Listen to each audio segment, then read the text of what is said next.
When I was younger, I used to go climbing, abseiling, caving with a couple of decent teachers and a few other kids from our school.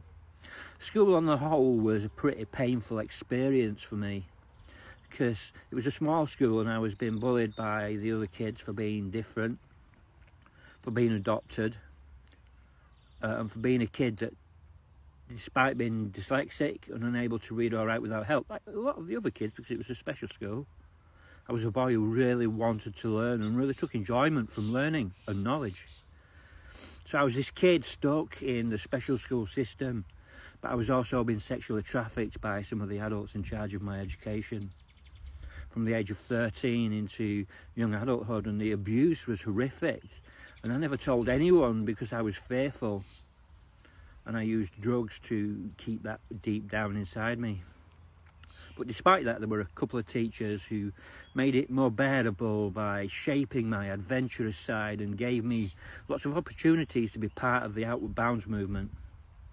One Saturday we drove up to the Peak District early in the morning to take on a cave called P8, locally known as Piss Pot. Now, this is a complex cave system that's only accessible a couple of times a year because it ends in a large cavern that's called a Citadel. And it's inside a giant hole, and the only way out is to be pulled up via a winch.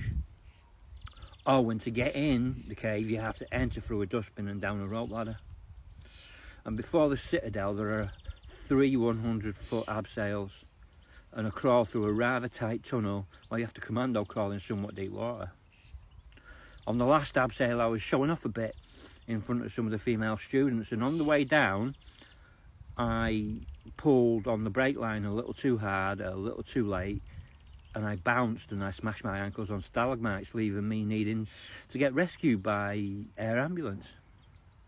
After being laid there in the cold, damp cave for a few hours waiting, shaking, and near hypothermic, I knew my ankles were broken because I was unable to move my toes, and little did I know I was about to go into shock. In other words, I was pretty helpless and I had this feeling of impending doom and pain. So to be frank, I was pretty knackered. It took hours for the cave rescue to get me safely out of the cave and airlifted to hospital. I had to stay in Whitby Hospital overnight. I was 15 and frightened and on a children's ward, and it was dark. And that night a nurse came around, and seeing that I was frightened and in pain, she came up to me and she said, "Close your eyes and imagine that you're floating in a warm swimming pool outside on a hot summer's day, facing a beautiful deep blue sky and the sun."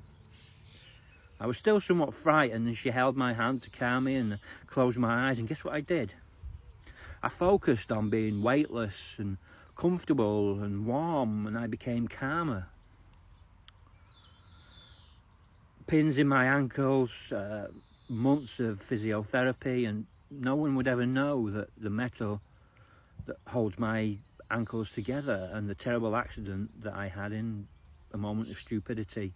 Well, unless I told them, of course. Well, I felt so heavy in the darkness of that ward. I just needed light and weightlessness to counter the heaviness and darkness. And I tell you this because despite the darkness I faced back then, the darkness I faced after, and all the hurt and pain I've suffered over the years, the difficulties I still face today, I know this. During those difficult times in life, we need different qualities for different reasons and circumstances.